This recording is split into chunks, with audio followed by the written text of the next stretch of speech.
పాలస్తీనాకు చెందిన హమస్ అగ్రనాయకుల్ని ఒక్కొక్కరిని ఇజ్రాయెల్ లేపేస్తూ వస్తోంది. హమస్కు చెందిన టాప్ లీడర్స్ను ఒక పద్ధతి ప్రకారం మట్టుపెడుతూ వస్తోంది. టెహ్రాన్లో ఇస్మాయిల్ హనియాను, యహ్యా సెర్మానాను గాజాలోని డ్రోన్లతో లేపేసింది. అలాగే పలువురు అగ్రనాయకులను అడ్రస్ లేకుండా చేసింది. ఇక మిగిలింది ద్వితీయ శ్రేణి నాయకులు. వారిని కూడా లేపేయటానికి విశ్వ ప్రయత్నం చేస్తోంది. అయితే తాజాగా గత బుధవారం నాడు దోహాలో హమస్ నాయకులు సమావేశం జరుపుతున్న భవనంపై ఇజ్రాయెల్ భారీ ఎత్తున బాంబుల వర్షం కురిపించింది. ఈ దాడిలో 6 ప్రాణాలు కోల్పోయారు. వారిలో ప్రస్తుతం హమస్ చీఫ్గా వ్యవహరిస్తున్న ఖలీల్ అల్ హయ్యా కుమారుడు కూడా ఉన్నాడు. అయితే ఈ దాడిలో హమస్కు చెందిన అగ్రనాయకులు ఖతమయ్యారని అంతా భావించారు. తీరా చూస్తే ఒక్కొక్కరే ప్రస్తుతం బయటికి వస్తున్నారు. దాడి నుంచి ఎలా తప్పించుకున్నామో చెబుతున్నారు. మరి ఈసారి ఇజ్రాయెల్ గురి మాత్రం తప్పింది. హమస్ నాయకులు ప్రాణాలు ఎలా కాపాడుకున్నారో, వారు ఏం చెబుతున్నారో ఈ ప్రత్యేక కథనంలో తెలుసుకుందాం.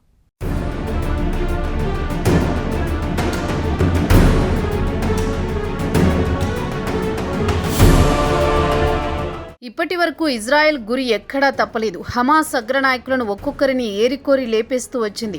స్కెచ్ వేసిందంటే 100% పక్కాగా అమలు కావాల్సిందే. అయితే ఈసారి మాత్రం వారి అంచనాలు తల్లకిందులయ్యాయి. గత బుధవారం నాడు దోహాలో హమాస్ అగ్రనాయకులు సమావేశం అవుతున్నారన్న సమాచారం తెలుసుకున్న ఇజ్రాయెల్ ఆ భవనంపై పెద్ద ఎత్తున బాంబుల వర్షం కురిపించింది. టెలావీవ్ నుంచి పెద్ద సంఖ్యలో యుద్ధ విమానాలు వెళ్లి అనుకున్న లక్ష్యంపై దాడులు చేసి తిరిగి వచ్చాయి. కాగా ఈ దాడుల వీడియోలు ప్రపంచవ్యాప్తంగా దాదాపు అన్ని టెలివిజన్ ఛానల్స్ విపరీతంగా ప్రసారం చేశాయి. అయితే ఇజ్రాయెల్ దాడుల్లో పలువురు హమాస్ అగ్రనాయకులు చనిపోయి ఉంటారని పెద్ద ఎత్తున ఊహాగానాలు వెల్లువెత్తాయి. తీరా చూస్తే బుధవారం నాడు హమాస్కు చెందిన టాప్ లీడర్ గాజీ హమాద్ ప్రత్యక్షం కావడం ఇజ్రాయెల్ కంగుతింది.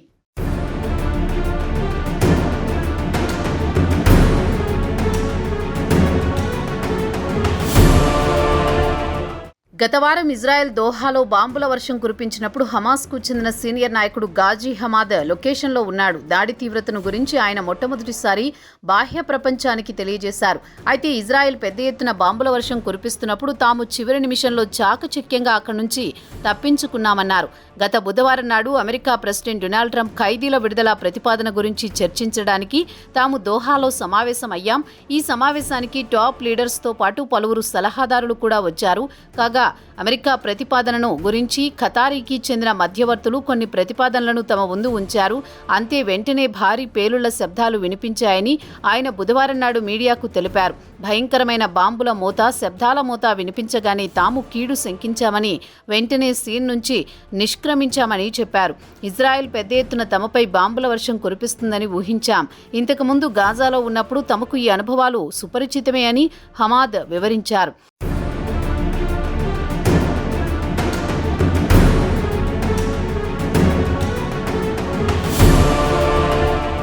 ఇదిలా ఉండగా ఇజ్రాయెల్ బాంబు దాడుల్లో హమాస్కు చెందిన 5 సభ్యులు, ఖతారీ భద్రతా అధికారి ప్రాణాలు కోల్పోయారు. కాగా ఆ రోజు జరిగిన సంఘటన గురించి హమాద్ వివరిస్తూ దాడులు అత్యంత తీవ్రంగా ఉన్నాయని, పరిస్థితులు అత్యంత భయానకంగా ఉన్నాయి. ఒక్క నిమిషంలో కనీసం 12 రాకెట్లతో తమపై దాడులు చేశారు. మరి అల్లా దయవల్ల తాము ఈరోజు బతికి బట్టగట్టామన్నాడు హమాద్. కాగా ఇజ్రాయెల్ బాంబుల వర్షానికి సీనియర్ నాయకులు మాత్రం ప్రాణాలతో బయటపడ్డారు. కాగా ట్రంప్ కూడా దోహాపై ఇజ్రాయెల్ దాడిని ఖండించారు. నెతన్యాహుపై అసంతృప్తి వ్యక్తం చేశారు. ఖతార్ ప్రధాని అబ్దుల్ రెహమాన్ థనీ కూడా ట్రంప్కు ఫిర్యాదు చేశాడు. దీంతో ట్రంప్ కూడా ఇక నుంచి ఇజ్రాయెల్ ఖతార్పై దాడులు చేయదని తాను హామీ ఇస్తున్నానని భరోసా ఇచ్చాడు. కానీ ఇజ్రాయెల్ దోహాపై దాడులు చేయడానికి ముందు అమెరికాకు సమాచారం ఇచ్చినట్లు మీడియాలో పెద్ద ఎత్తున వార్తలొచ్చాయి.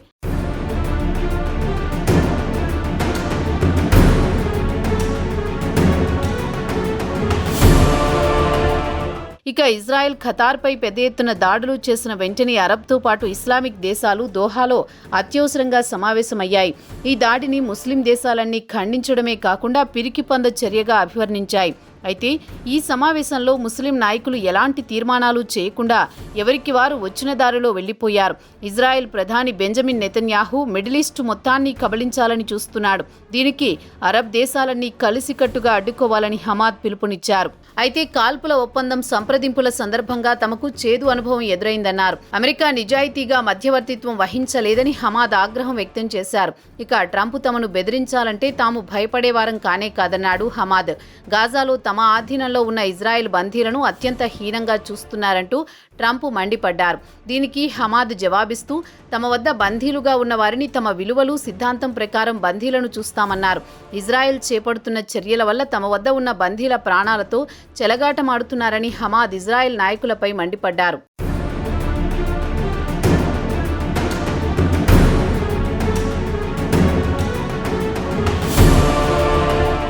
ఇదిలా ఉండగా అక్టోబర్ 7, 2023 నుంచి మొదలైన యుద్ధం తర్వాత ఇప్పటి వరకు ఇజ్రాయెల్ 65,000 మంది పౌరులను చంపింది. వారిలో పసిపిల్లలే 19,000 వరకు ఉన్నట్టు గాజా ఆరోగ్య మంత్రిత్వ శాఖ వెల్లడించింది. ఇదిలా ఉండగా గత మంగళవారం నాడు గాజాలో ఇజ్రాయెల్ నరమేధం సృష్టిస్తోందని యుఎన్ మండిపడింది. పెద్ద సంఖ్యలో మానవ హక్కుల గ్రూపులు గాజా చేరుకున్నాయని, వారిలో ఆమ్నెస్టీ ఇంటర్నేషనల్ కూడా గాజాకు వచ్చి అక్కడి మానవ హక్కుల ఉల్లంఘనను పరిశీలిస్తాయని యుఎన్ తెలిపింది. గాజాలో ఇజ్రాయెల్ పాల్పడుతున్న నరమేధానికి సంబంధించి దక్షిణాఫ్రికాలో ఇంటర్నేషనల్ కోర్ట్ ఆఫ్ జస్టిస్లో కేసు కూడా వేయడం జరిగింది.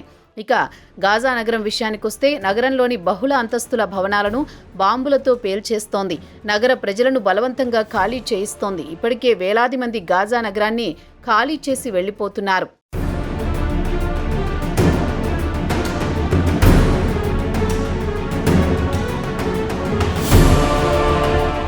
ఇదిలా ఉండగా ఇజ్రాయెల్ ఆర్థిక మంత్రి బెజాలెల్ స్మోట్రిచ్ బుధవారం నాడు ఒక టెలివిజన్ ఇంటర్వ్యూలో మాట్లాడుతూ గాజా నగరాన్ని పూర్తిగా నేలమట్టం చేసిన తర్వాత అత్యంత లాభదాయకమైన రియల్టీ ఎస్టేట్ వెంచర్గా మార్చుకుంటామని తేల్చి చెప్పారు.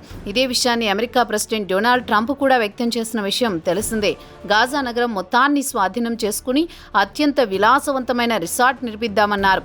అయితే పాలస్తీనా ప్రజలతో పాటు పలు ముస్లిం దేశాలు అభ్యంతరం వ్యక్తం చేయడం, అంతర్జాతీయ చట్టాల ప్రకారం ఇది చెల్లుబాటు కాదని చెప్పిన తర్వాత ట్రంప్ కాస్త వెనక్కి తగ్గాడు.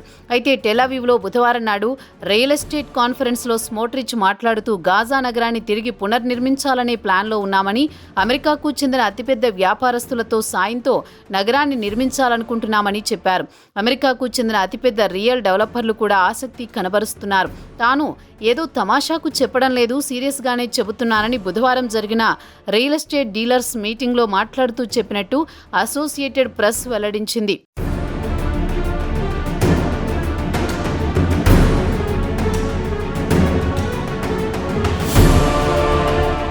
అమెరికన్లతో తాను సంప్రదింపులు కూడా మొదలుపెట్టా. ఎందుకంటే యుద్ధంలో ఎంతో డబ్బు ఖర్చు పెట్టాం. మరి ఆ డబ్బు రాబట్టుకోవడానికి గాజా మొత్తాన్ని అమెరికాకు చెందిన రియల్ డెవలపర్స్ కంపెనీలకు ఇస్తాం. వారు తమకు ఎంత పర్సంటేజీ ఇస్తారో చూడాలన్నారు. అందుకే గాజాలో పెద్ద ఎత్తున భవనాలను కూలగొట్టి చదును చేస్తున్నాం. ఇక భవనాలను నిర్మించాల్సి ఉంటుందన్నారు. అయితే అంతర్జాతీయ చట్టాల ప్రకారం గాజాను ఖాళీ చేయించి అక్కడ నిర్మాణాలు చేపట్టడం నేరం కిందికి వస్తుందని నిపుణులు హెచ్చరిస్తున్నారు. అయితే ట్రంప్తో పాటు వైట్ హౌస్ అధికారులు కూడా గాజాను రివేరా ఆఫ్ మిడిల్ ఈస్ట్ చేయాలనే ప్లాన్ చేస్తున్నారు. సుమారు 20 లక్షల మందిని వారి భూభాగం నుంచి తరిమేసి అక్కడ విలాసవంతమైన రిసార్ట్లు నిర్మించడం అత్యంత దారుణం. ఇజ్రాయెల్ ఆర్థిక మంత్రి లాంటి వారికి అమెరికా వెనుకుండి ప్రోత్సహించడం దురదృష్టకరం. మరి గాజా నగరాన్ని ట్రంప్తో పాటు ఇజ్రాయెల్ నాయకులు ఏం చేస్తారో త్వరలో తేలిపోతుంది.